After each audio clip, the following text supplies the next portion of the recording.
책 갈증. 처음 만났는데도 오래 알고 지내던 것처럼 친숙하게 느껴지는 이가 있다. 몇 년 전 뉴욕에 갔을 때였다. 어떤 모임에서 누가 소개해주기도 전에 눈빛이 마주치고 친밀한 미소가 오가면서 어디서 만났더라?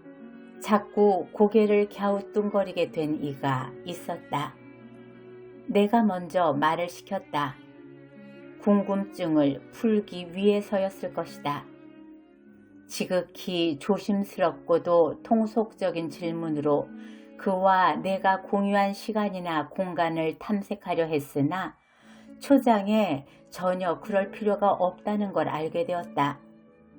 나는 그때가 뉴욕이 처음이었고 그는 부산 사람으로 20대 초반에 국제 결혼을 한 후 쭉 뉴욕에서 살고 있었다.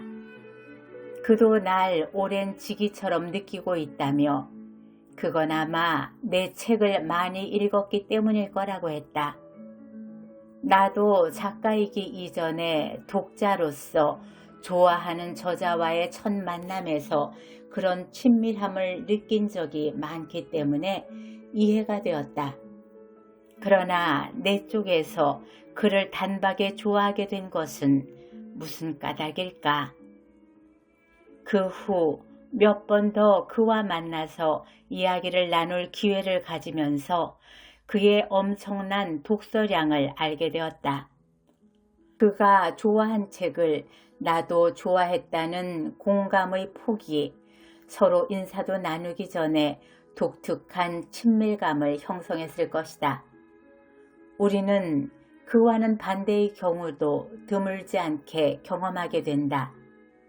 이를테면 누구나 알아주는 지도층 인사나 박사나 교수 등 존경받을 만한 전문직 인사들 중에도 표정이나 행동에 내 위에 누가 있으랴 싶은 독선과 편견과 권위주의를 갑옷처럼 두르고 있는 이가 있다.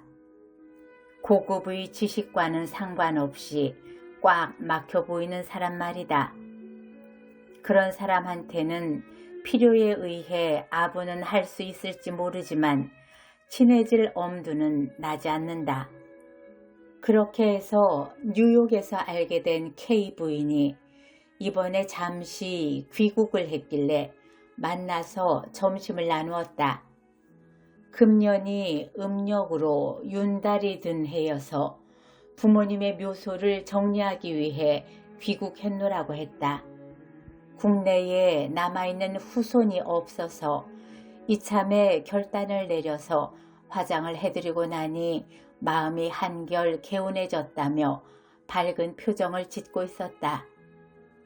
이런저런 이야기 끝에 뉴욕에 있는 고려 서점이라는 우리 책방의 얘기를 하면서 그 서점이 생기기 전에 자신이 겪은 책 갈증이 얼마나 심각했는지를 털어놓는 것이었다. 국내에 책을 붙여줄 만한 동기간도 없었으니 그랬을 것이다. K 부인의 남편은 미국인 의사고 문학 애호가라고 했다. 연애할 때 그 남자가 기회만 있으면 영시를 읊어줬다니 아마 여자의 문학적 성향까지 이해하고 사랑했으리라. 그러나 그 여자는 시의 음률이 듣기 좋으면 좋을수록 그 뜻이 와닿지 않는 게 슬프고도 갑갑했노라고 했다. 영어로 소통하는 데에는 불편함이 없지만 영시의 함축과 은유를 충분히 이해할 수 없는 정도만큼의 언어적 간극이 남편하고는 물론 둘 사이에서 나아길은 삼남매하고도 있었을 것이다. 이런 남모를 불행히 정신의 균형을 위태롭게 할 지경에 이르렀을 때 고려 서점이 생겼다고 했다. 난 가보진 못했지만 우리나라에서 나오는 신간을 거의 다 갖춰놓은 대형 서점이라고 했다. 모국어로 된 책을 실컷 사볼 수 있게 된 후부터 일상생활에서도 행복감을 회복할 수가 있었다. 다정다감한 그는 그런 정신적 건강을 혼자 누리기는 아까워서 좋은 책은 이웃에게뿐 아니라 더 널리 읽히기 위해 기증하는 기관도 정해놓고 있다고 했다. 누구나 알다시피 미국에서의 우리나라 책값은 엄청나게 비싸다. 그는 의사 남편을 둔 덕에 경제적으로 부유한 층에 속하지만 그 비용이 만만치 않을 터인데도 이렇게 말했다. 그렇지만 조금도 안 아까워요. 그 돈을 서점에 안 갖다 줬으면 틀림없이 정신병원에 갖다 줬을 테니까요. 요즘에도 나는 그 부인의 말을 문득문득 떠올리곤 한다. 내가 처음 교과서 외에 책다운 책과 접해본 것은 초등학교 5학년 때였다. 시립도서관 아동문고에서였다. 학교에서 내준 숙제가 각자 도서관에 가보라는 거여서 마지못해 간 거였다. 때는 일제 말기였고 우리 집안도 가난했지만 시국도 흉흉하고도 궁핍할 때였다. 그러나 그 아동문고 안은 나에겐 별천지였다. 삽화가 아름다운 동화책 중에는 소공녀나 플란더스의 개 같은 세계 명작 동화도 있었지만 레미제라블이나 몬테크리스토 백작 등 대하소설을 어린이용으로 줄여놓은 것도 있었다. 내가 발을 들여놓은 별천지란 꿈을 꿀 수 있는 세상이었다. 나는 그때 처음으로 문학의 세례를 받은 거였다. 해방이 되고 모국어를 찾을 수 있었으나 교과서 외에 우리말로 된 읽을거리는 여전히 귀했다. 문학에 대한 갈증을 달래는 방법은 일본 사람들이 버리고 간 헌 책에 의존하는 것밖에 없었다. 우리말 신간이 지금처럼 흔할 때도 아니었고 화제가 된 신간이 있다고 해도 사볼 만한 용돈이 없었다. 문예라는 순수 문예지가 창간되어 우리 문학소녀들의 가슴을 두근거리게 할 즈음 학교에서 가까운 종로거리에 처음으로 큰 서점이 생겼다. 지금의 종로서적 자리이고 그때 이름도 종로서점이었다. 나하고 친한 우리 반 애가 그 서점 주인 딸이었다. 지금의 대형 서점에는 될 것도 아닌 규모였지만 그 서점 안에만 들어가면 황홀해서 가슴이 울렁거리고 얼굴이 달아올랐다. 우리 반의 아버지, 할아버지를 비롯해서 온 가족이 총동원되어 그 서점을 지키고 있다는 게 부럽기도 하고 책을 훔치고 싶다는 처음 느껴보는 강력한 도심이 부끄럽고 두렵기도 했다. 그러나 친구 할아버지의 너그러운 미소 때문에 서가 앞에 서서지만 보고 싶은 책을 실컷 볼 수 있는 행운에 만족할 수 있게 되었다. 그걸로 입시 준비도 했다. 참고서를 사보지 못하고 빌려보니까 감질이 나서 그런지 읽는 대로 머릿속으로 쏙쏙 빨려 들어가듯이 공부가 잘 됐다. 6.25 전쟁 중 한 달 남짓을 파주 쪽 산골에 숨어서 지낸 적이 있다. 그때 처음으로 나는 종이와 활자로부터 완전히 단절된 시간을 갖게 되었는데 그 시간을 견디기가 얼마나 고통스러운지 곧 미쳐버릴 것 같았다. 마침 다 떨어진 벽지를 군데군데 땜질한 신문지 활자가 보였다. 나는 그 얼마 안 되는 활자를 읽고 또 읽고 나중에는 반다지 위에 올라가서 천정을 땜질한 활자까지 읽었다. 언제적 신문인지 모를 철진한 이야기지만 나의 상상력을 자극했고 그게 내 정신이 미치지 않을 만큼의 통풍 역할을 해주었다. K 부인의 말을 마음으로부터 공감할 수 있었던 것도 아마 그런 경험 때문일 것이다. 2001년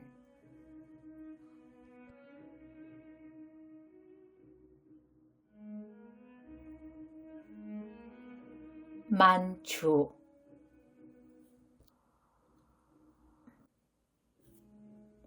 책을 보다가 무심코 바깥을 내다보려는데 유리창에 웬 파리떼가 새카맣게 붙어 있었다. 시에서 자주 연막 소독을 해주기 때문에 여름에도 거의 파리, 모기, 성가신 걸 모르고 살았는데 첫 추위까지 겪고 난 이 늦가을에 웬 파리일까? 가까이 가보니 유리창 안쪽에 붙어있는 건 몇 마리 안 되고 밖에 더 많이 붙어 있었다. 그건 파리가 아니라 벌하고 무당벌레들이었다. 여름 내에 마당에 벌이 많이 날라왔고 한 번은 추녀 밑에 집을 지은 적도 있어서 벌은 낯설지 않았지만 저 많은 무당벌레들은 도대체 어디 있었을까? 그것들을 밖으로 날려보내려고 창문을 한편으로 밀어 나갈 구멍을 내주고 나서 신문지 둘둘 만 걸로 툭툭 건드려 보았지만 그것들은 날지 못했다. 죽지는 않았는데 미약하게 날개짓만 하다가 바닥으로 떨어졌다. 그 극성맞고 위협적이던 벌의 생명력이 미미한 티끌이나 먼지로 변해가고 있었다. 밖으로 나가보니 유리창 밖에 붙어있는 것들도 힘 없기는 마찬가지였다. 회청한 날이라 남향의 유리창엔 따끈따끈한 볕이 들이치고 있었다. 늙은이가 뜨뜻한 아랫목 받치듯이 너희들도 며칠 안 남은 잔명을 덮여보려고 여기까지 왔구나. 삶의 속절없음은 만물의 영장을 자처하는 인간이나 미물이 별로 다를 것이 없었다. 제각기의 고운 빛깔로 마지막 영화를 자랑하던 마당의 나무들도 이제 잎을 완전히 떨군 벌거숭이가 돼 있다. 꽃만 열흘 붉은 꽃이 없는 게 아니라 단풍도 자지러지게 고운 빛깔이 나는 동안은 꽃의 전성기보다 오히려 짧다. 그러나 나무들은 잎을 떨군 후가 더 늠름하고 큰 나무일수록 계절과는 상관없이 당당하다. 나무에 비해 한철 피고 나면 그뿐인 일년초들은 한결 조급하고 옹졸하다. 올해 우리 마당의 일년초들은 잘 안 된 편이었다. 여름에 워낙 비가 많이 오다 보니 쓰러진 채 그 자리에서 녹았는지 썩었는지 자취를 안 남긴 것도 있고 꽃을 제대로 못 피우고 대궁이만 웃자라다 만 것도 있다. 그래도 분꽃하고 봉숭아는 잘된 편이어서 실컷 꽃을 보고 찬바람 나고 추레해진 후에 뽑아버렸는데 그 빈자리가 파릇파릇해서 가보니 빈틈없이 봉숭아가 돋아나고 있었다. 이런 철딱선이 없는 것들이 있나. 뽑아버린 봉숭아가 떨군 씨들이 내년 봄을 못 참고 일제히 싹을 틔우고 있었다. 먼저 나온 것들은 제법 웃자라서 희미하게 붉은 꽃까지 달고 있었다. 때를 못 맞춘 그것들은 봉숭아가 아닌 딴 화초처럼 허약하고 가련해 보였다. 땅 속에서 진득하게 봄을 기다리지 못한 봉숭아 씨는 다만 때를 제대로 못 맞춘 죄로 내년 봄을 보는 일도 없을 것이다. 마당에서 가장 큰 살구나무는 올해도 꽃이 화려했던 데 비해 살구는 조금밖에 열리지 않았다. 사람들은 해걸이라고 하지만 나는 꽃볼 욕심으로 가장귀를 한 번도 제대로 쳐주지 않아 나무가 너무 힘들었을 거란 자책감이 들었다. 또한 살구나무에 짓눌려 기죽을 못 펴고 있는 그 옆의 라일락도 좀 배려해 줘야 할 것 같았다. 자기 영역을 지키고 확장하려는 욕심은 나무가 사람보다 더 인정사정 없다는 건 이 조그만 마당을 가꾸면서 알게 된 사실이다. 하긴 나무는 사람이 아니니까 인정식이나 끌어다가 이해하려 들 일도 아니지만 약자의 편을 드는 척이라도 해야 하는 건 그래도 사람밖에 없으니 어쩌겠는가.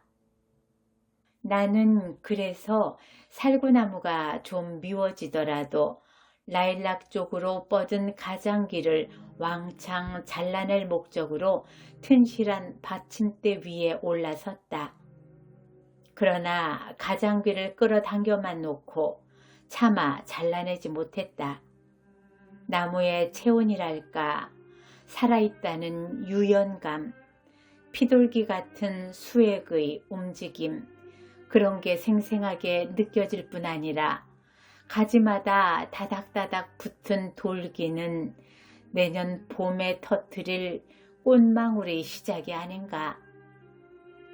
살구꽃도 벚꽃도 매화도 우리 눈엔 어느 날 갑자기 활짝 피어나는 것 같지만 이렇게 미리미리 준비를 하는구나. 꽃망울이 얼어 죽지도 말라 죽지도 않게 보호하고 견디어내야 하는 겨울은 나무들에게 얼마나 혹독할까. 숙연해지는 한편 내년에도 살구꽃을 볼 생각을 하니 가슴이 울렁거렸다. 70고개를 넘고 나서는 오늘 밤 잠들었다가 내일 아침 깨어나지 않아도 여한이 없도록 그저 오늘 하루를 미련 없이 살자고 다짐해 왔는데 그게 아닌가? 내년 봄의 기쁨을 꿈꾸다니. 가슴이 울렁거릴 수 있는 기능이 남아있는 한 그래도 인생은 살만한 것이로구나.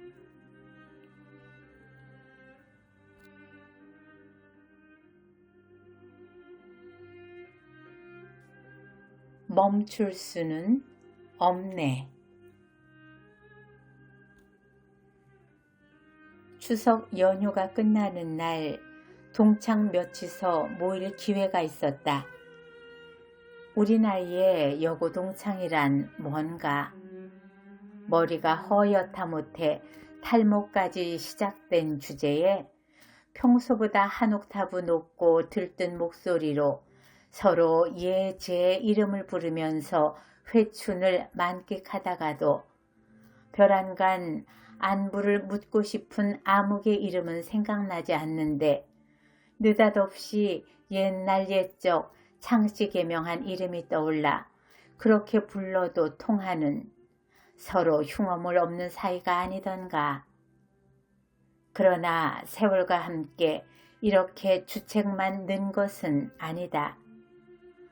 얼마 전까지만 해도 명절만 되면 첨예해져 거의 자해의 경지까지 이르렀던 고부간 세대 간의 갈등을 넘어서 이제는 내 아들은 처가에 내 딸은 시댁에 더 잘하는 걸 마음 편하게 여길 수 있을 만큼 달관의 경지에 도달한 나이이기도 하다.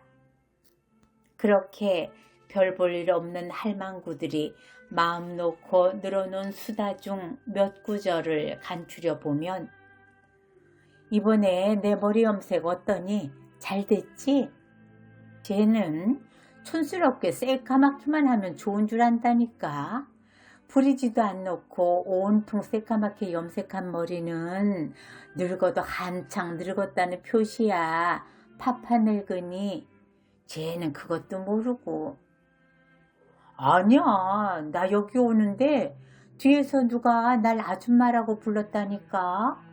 할머니 소리만 듣다가 웬 떡이냐 싶더라. 뭘 물어보길래 얼마나 친절하게 가르쳐줬다고. 그래서 그렇게 기분이 좋구나.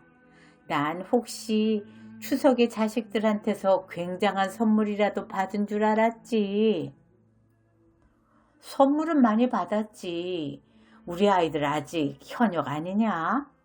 선물도 꽤 받나 봐. 뇌물성은 아니고 그 정도로 출세한 건 아니니까. 아마 기브앤테이크겠지만 그래도 선물 들어온 걸 며느리가 감추지 않고 한 알음씩 가져오니까 좋더라. 좋긴 좋은데 내 눈으로는 먹을 것도 없고 쓰잘데도 없는 것들이 왜 그렇게 포장은 요란한지 쓰레기 치우는 게 보통 일이 아니더라고. 글쎄 영광굴비라고 쓴 상자가 얼마나 큰지 굴비가 한 접은 든 줄 알고 난 너희들하고 나눠 먹을 요란까지 했다니까.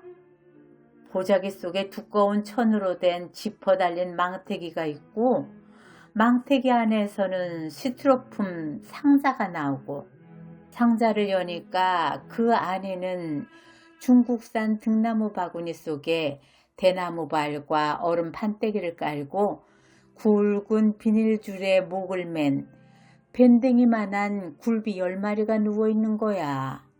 엽기 아니니? 과일이고 한과고 그런 식으로 포장한 것들을 풀어서 분리수거를 하고 나니까 정작 굴비가 눈에 안 띄는 거야. 찾다 어디서 찾은 줄 아니? 쓰레기통에서 찾았겠지 뭐. 그까짓 건 퀴즈도 아니야. 난 딸내미가 와인을 가져왔는데 요게 글쎄 술 좋아하는 아빠를 위해 비싼 걸로 골랐다고 애교를 떨더라. 포장도 어찌나 우아하게 했는지 감동했지 뭐.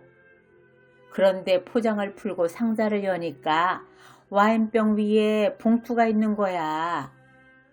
돈봉투인 줄 알고 가슴이 다 울렁거리더라. 그런데 열어보니까 스승의 은혜에 감사하는 제자의 예쁜 감사카드인 거 있지? 우리 딸 교수잖니. 풀어보지도 않고 보낸 거지 뭐. 어디선가 봤는데 노부모들이 제일 좋아하는 선물이 돈이라며? 맞는 말인데 제일 싫어하는 선물이 꽃이라는 건 좀 그렇더라. 아무리 늙은이들이라고 그렇게까지 낭만이 없을라고. 꽃이 싫다는 것도 아마 포장 때문일 거야. 장미 몇 송이가 얼마나 겹겹의 망사치마랑 철사랑 레이스를 두르고 있는지 넌 아마 모를 거야. 난 좀 알지. 손녀가 음악을 하거든. 실속보다는 거치장이, 요점보다는 허풍이, 필요한 것보다는 불필요한 게 판을 치는 이 세태에 대한 우리의 성토는 멈출 줄을 몰랐다. 그럼 아직도 구조조정을 안 당하고 현역에 있는 내 자식들은 뭐 해먹고 사나? 한 사람도 농업을 비롯한 생산직에 종사하고 있는 이가 없었다. 직접이든 간접이든 거의가 다 포장하고 부풀리고 허풍 떨고 유통시키는 일을 하며 먹고 살고 있다고 해도 과언이 아니었다. 농자 천하 지대본의 세상에 태어난 우리들에겐 밀려드는 풍요한 세상이 아무리 낯설고 마음에 안 든다 해도 멈추게 할 수는 없다는 게 우리들 수다의 쓸쓸한 결론이었다.